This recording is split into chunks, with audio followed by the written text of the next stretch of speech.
नमस्कार दोस्तों, आज हम कहानी की अगली कड़ी में रविन्द्रनाथ टैगोर द्वारा लिखित कहानी मुसलमानी की कहानी को सुनते हैं। लेकिन उससे पहले आप सभी लोग से एक विनम्र अनुरोध है कि अगर चैनल पर नए हैं तो चैनल को सब्सक्राइब जरूर कीजिएगा।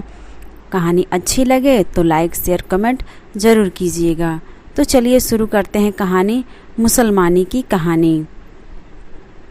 उन दिनों अराजकता के दूतों ने देश के शासन को कांटों से भर दिया था। अप्रत्याशित अत्याचारों से दिन रात काँप रहे थे। दुखद स्वप्न के जाल ने जीवन के समस्त कार्यकलाप को जकड़ रखा था। गृहस्थ लोग सिर्फ देवताओं के मुंह की तरफ ताकते रहते थे। मनुष्य का मन दुष्टों के डर से कांपता रहता था। मनुष्य हो या देवता, किसी पर भी विश्वास करना कठिन था। केवल आंसुओं की दुहाई देते रहते थे। अच्छे काम और बुरे काम के परिणाम में अंतर की सीमा रेखा बहुत दुर्बल हो गई थी। चलते चलते आदमी ठोकर खाकर बुरी स्थिति में पड़ जाता था। ऐसे घर में सुंदर कन्या का आना भाग्य विधाता के अभिशाप के समान था। उसके आने से परिवार के सभी लोग यही कहते थे, मुँह जली टले तो जान बचे। 3 महल के ताल्लुकेदार वंशीवदन के घर ऐसी ही एक परेशानी आ गई। कमला सुंदर थी, माँ बाप मर गए थे। उन्हीं के साथ वह भी मर जाती तो बाकी परिवार निश्चिंत हो जाता, पर वैसा नहीं हुआ। तब से उसके चाचा वंशी बड़े स्नेह और सावधानी से उसे पाल रहे थे। किंतु उसकी चाची प्रायः पड़ोसिनों से कहती रहती थी, देखो तो माँ बाप हमारा सर्वनाश करने के लिए उसे हमारे सिर पर छोड़ गए। कब क्या हो कहा नहीं जा सकता। मेरा बाल बच्चों वाला घर है, उन सब के बीच यह लड़की जैसे सर्वनाश की मसाल जलाए बैठी है। चारों तरफ से दुष्ट लोगों की नज़र उस पर रहती है। मुझे तो इस डर से नींद भी नहीं आती कि किस दिन इसकी वजह से हम डूब जाएंगे। पर किसी तरह दिन बीत रहे थे। फिर विवाह के लिए एक रिश्ता आया। उसके चाचा कहते थे, मैं ऐसे घर का लड़का ढूंढ रहा हूँ जो लड़की की रक्षा कर सके। यह लड़का मोचा खाली के सेठ परमानंद का मझला लड़का था। बहुत से रुपयों का मालिक था, पर यह तय था कि पिता के मरते ही रुपयों का निशान भी नहीं बचने वाला था। लड़का बेहद शौकीन था। बाज उड़ाना, जुआ खेलना, बुलबुल लड़ाना वगैरह में छाती ठोक कर पैसे लुटाता था। उसे अपने धन का बड़ा गर्व था। उसके पास पैसा भी था बहुत। उसने मोटे मोटे भोजपुरी पहलवान रखे हुए थे। सब प्रसिद्ध लठैत थे। वह सब जगह यह कहता हुआ घूमता फिरता था कि पूरे इलाके में कौन है माई का लाल जो मेरे शरीर को हाथ भी लगा सके। वह लड़कियों का भी बहुत शौकीन था। उसकी पत्नी थी, पर अब एक नई कच्ची उम्र की लड़की के खोज में था। उसके कानों में कमला के सौंदर्य की बात पड़ी। उसका वंश बहुत धनवान ही नहीं अपितु शक्तिशाली भी था। उसने प्रण किया कि इस लड़की को अपने घर ले जाएगा। कमला ने रोकर कहा, चाचा जी मुझे कहाँ डुबो रहे हो? वे बोले, तुम तो जानती हो कि अगर मुझ में तुम्हारी रक्षा करने की सामर्थ्य होती तो सदा छाती से लगा कर रखता। शादी के वक्त लड़का छाती फुला कर आया। बाजे गाजों का अंत नहीं था। चाचा ने हाथ जोड़कर कहा, दामाद जी समय बहुत खराब चल रहा है, इतनी धूमधाम करनी ठीक नहीं है। सुनते ही उसने फिर चुनौती के स्वर में कहा, देखते हैं कौन पास आने का साहस करेगा। चाचा बोले, शादी पूरी होने तक लड़की का दायित्व तो हमारा है। उसके बाद वह तुम्हारी हो जाएगी। उसे सुरक्षित घर ले जाने का जिम्मा तुम्हारा है। हम वह दायित्व तो नहीं ले सकते, हम कमज़ोर हैं। उसने छाती चौड़ी करके कहा, डरने की कोई बात नहीं है। भोजपुरी पहलवान भी मुझ पर दाव देते हुए लाठियां लिए खड़े रहे। शादी के बाद वर कन्या को लेकर प्रसिद्ध तालतड़ी के मैदान से निकल रहा था। रात के दूसरे पहर में मधु मल्हार नामक डाकुओं का सरदार मसाले लिए दल बल के साथ ललकारता हुआ आ गया। भोजपुरी लठैतों में से एक भी नहीं रुका, क्योंकि वे जानते थे कि मधु मल्हार जैसे विख्यात डाकू के हाथों में पड़ने पर कोई भी नहीं बच सकता था। कमला पालकी से उतरकर झाड़ियों में छिपने जा रही थी। तभी बूढ़ा हबीब खान पीछे आकर खड़ा हो गया। लोग उसकी पैगंबर की तरह पूजा करते थे। उसने सीधे खड़े होकर कहा, मैं हबीब खान हूँ, तुम सब यहाँ से जाओ। डकैत बोले, खान साहब आपके सामने तो कुछ नहीं कर सकते, पर हमारा काम आपने मिट्टी में क्यों मिला दिया? पर जो भी हो, उन्हें जाना ही पड़ा। हबीब ने आकर कमला से कहा, तुम मेरी बेटी हो, तुम डरो नहीं, अब इस आपद की जगह से घर चलो। कमला बहुत संकुचित हो उठी।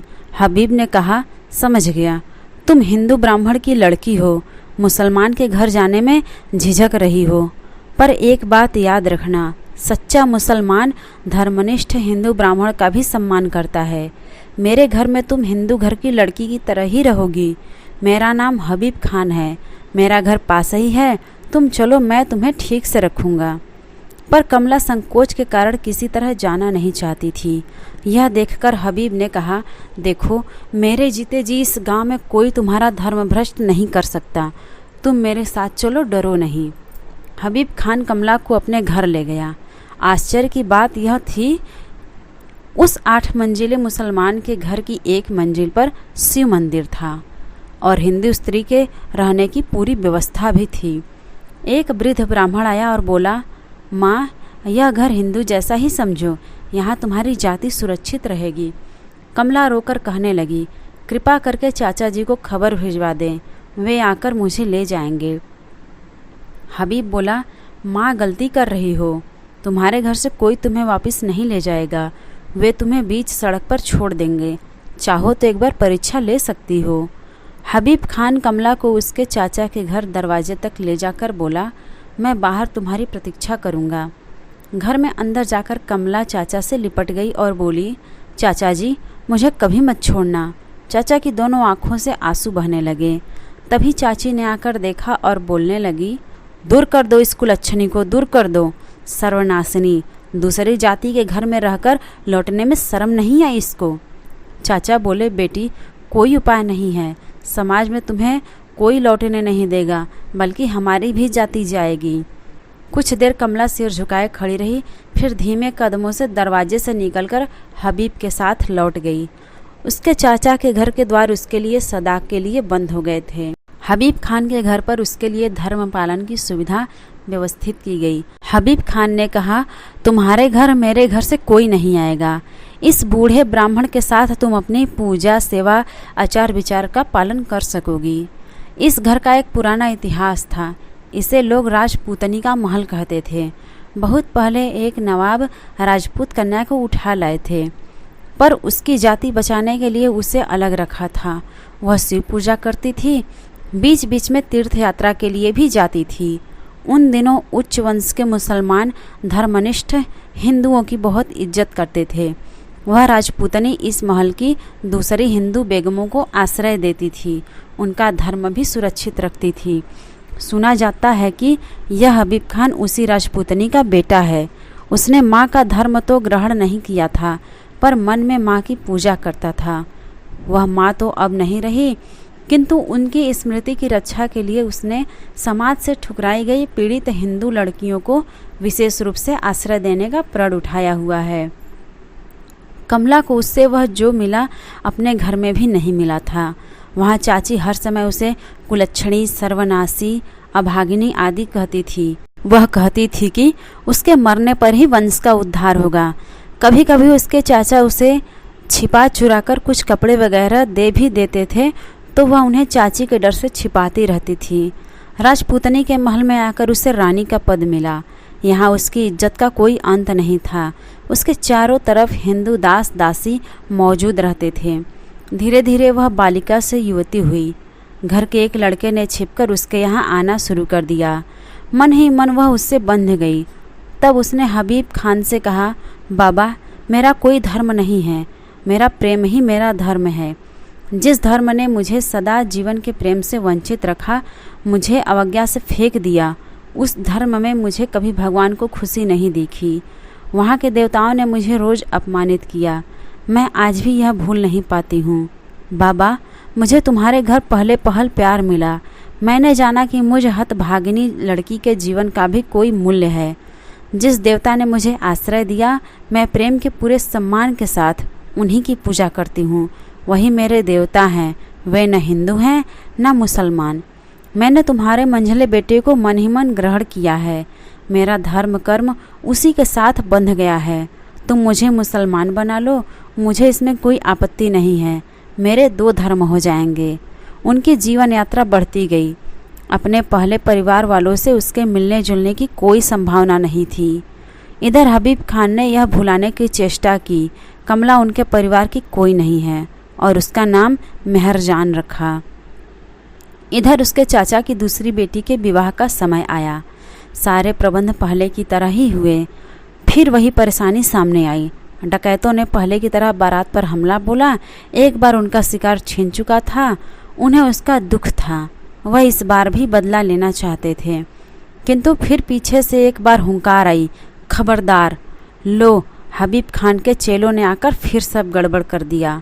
कन्या पक्ष के लोग कन्या को पालकी में ही छोड़कर जिसे जिधर जगह दिखी उधर भागना चाहते थे, पर तभी उनके बीच में हबीब खान की अर्धचंद्राकार पताका लगा बर्छा लिए एक निर्भीक युवती आकर खड़ी हो गई। वह सरला से बोली, बहन डरो नहीं, मैं तेरे लिए उनका सहारा लेकर आई हूँ जो सबको आश्रय देते हैं, जो किसी की जाति के बारे में नहीं सोचते। चाचा जी, आपको मेरा प्रणाम।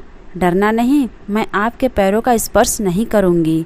अब इसे अपने घर ले जाओ, इसे किसी ने भ्रष्ट नहीं किया है।